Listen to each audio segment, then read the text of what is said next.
नाथाय नाथाय सीताय पतये नमः सीताय पतये नमः। जय सीताराम। तो सुंदरकांड का प्रसंग चला था। हनुमान जी ने सीता जी को राम जी का संदेश सुनाया और उसके बाद कहा कि निशिचर निकर पतंग सम रघुपति बाण कुशान। भगवान राम जी के आगे बाण, अग्नि रूप बाण के आगे जो निशिचर हैं वो पतंगे के समान है। इसलिए आप धैर्य धारण करो।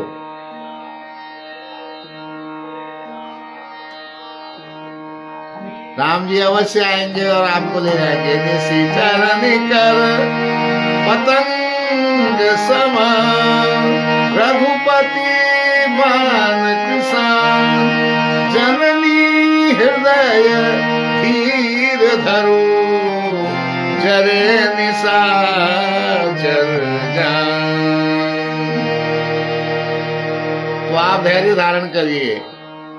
अगर राम जी को पहले खबर होती तो आपको ले जाने में वो विलंब नहीं करते।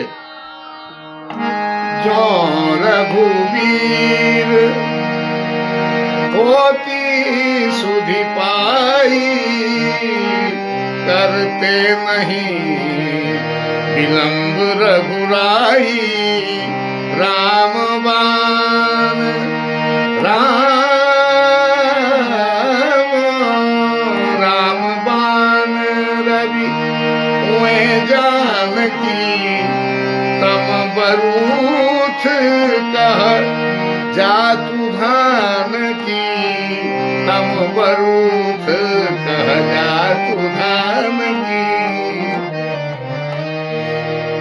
राम जी को अगर पहले खबर लग जाती तो आपको ले जाने में वो विलंब नहीं करते, क्योंकि राम जी का जो बाण है वो सूर्य रूपी बाण अगर जब उदय हो जाता है तो राक्षसों का समूह, अंधकार रूपी सेना समूह जो भी है वो सब समाप्त तो हो जाता है। और राम जी की शपथ है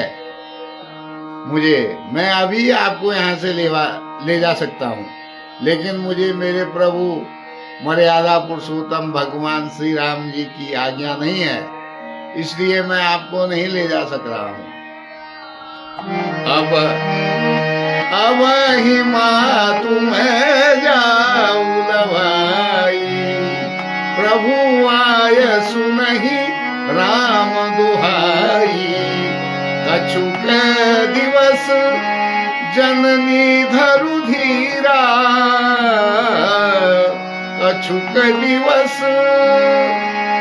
जननी धरु धीरा। कपिन सहित अहि रघुवीरा।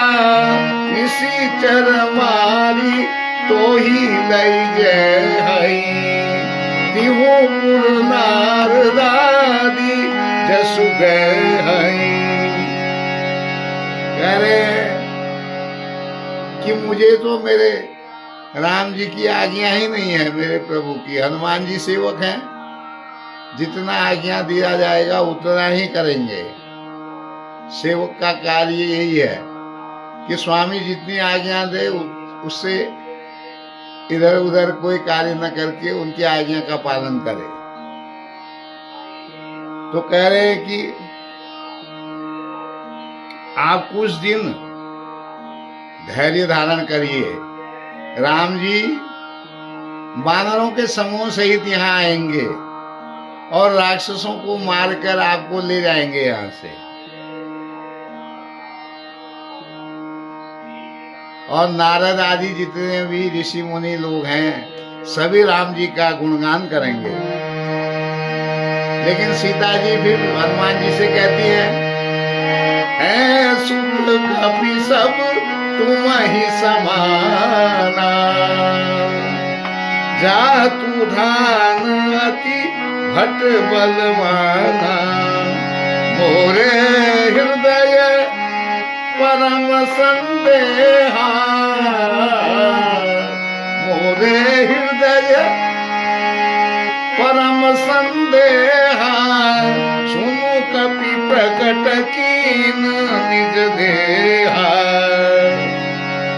जब हनुमान जी ने कहा कि राम जी वानरों की सेना के सहित आएंगे और राक्षसों का समूल नाश करके आपको ले जाएंगे, तो सीता जी के मन में थोड़ा शंका हुई। उन्होंने हनुमान जी से कहा कि यहाँ तो बहुत बड़े बड़े राक्षस रहते हैं, विशालकाय राक्षस हैं, तो आप छोटे छोटे हैं, कैसे उनका वध होगा?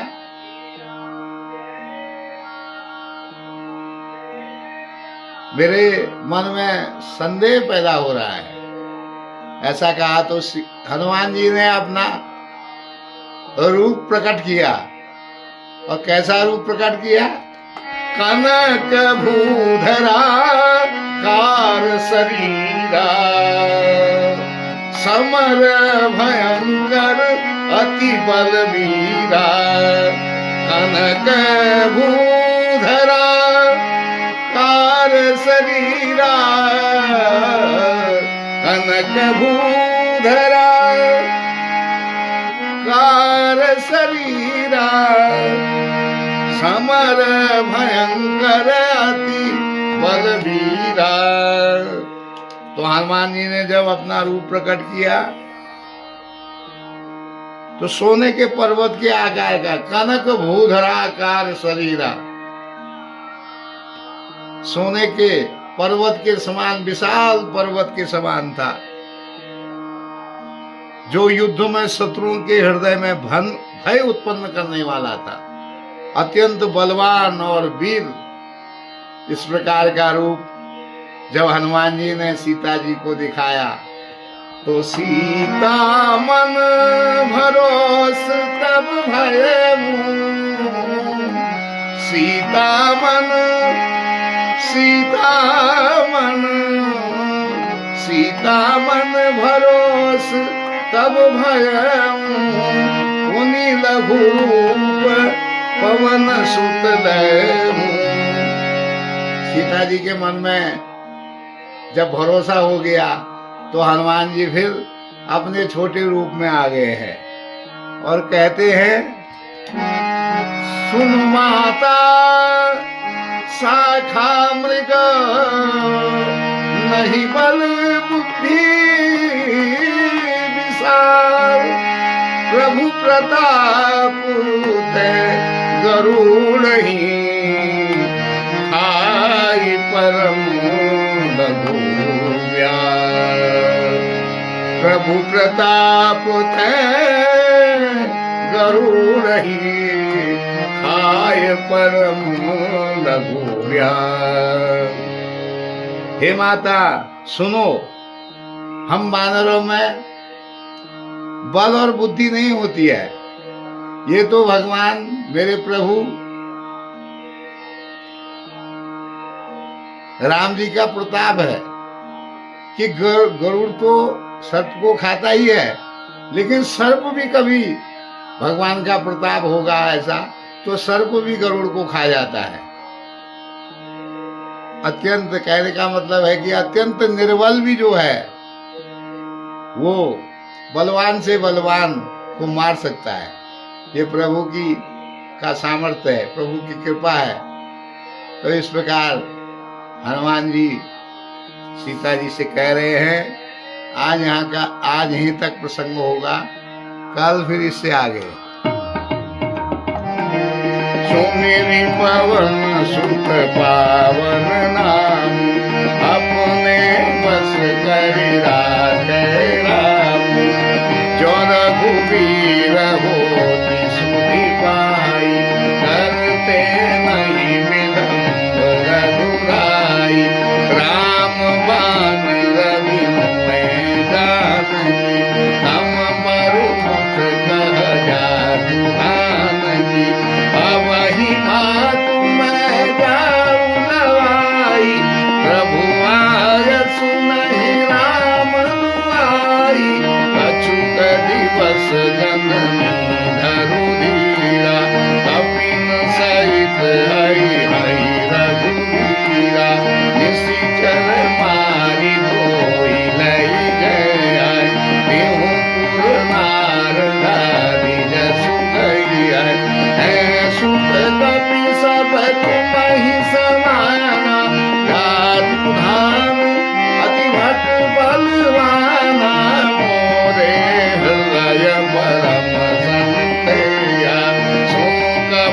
प्रकट कीन निज देया कनक भूधराकार शरीरा समर भयंकर अति बलवीरा सीता मन भरोस तब भयऊ भूमि लघु रूप पवन सुत रहू सुमिरि पवन सुत पावन नाम अपने बस करि राखे राम सुन माता शाखा मृगो नहीं बल बुद्धि विशाल प्रभु प्रताप ते गरुड़हि आई परम लघु ज्ञान सियावर रामचंद्र पद जय हरे सुमिरि पवन सुत पावन नाम अपने बस करि राखे राम। तो इस प्रकार हनुमान जी सीता जी से बात कर रहे हैं और समझा रहे हैं भगवान के नाम की महत्ता को। तो आज का प्रसंग यहीं तक, आनंद लीजिए। जय सीताराम।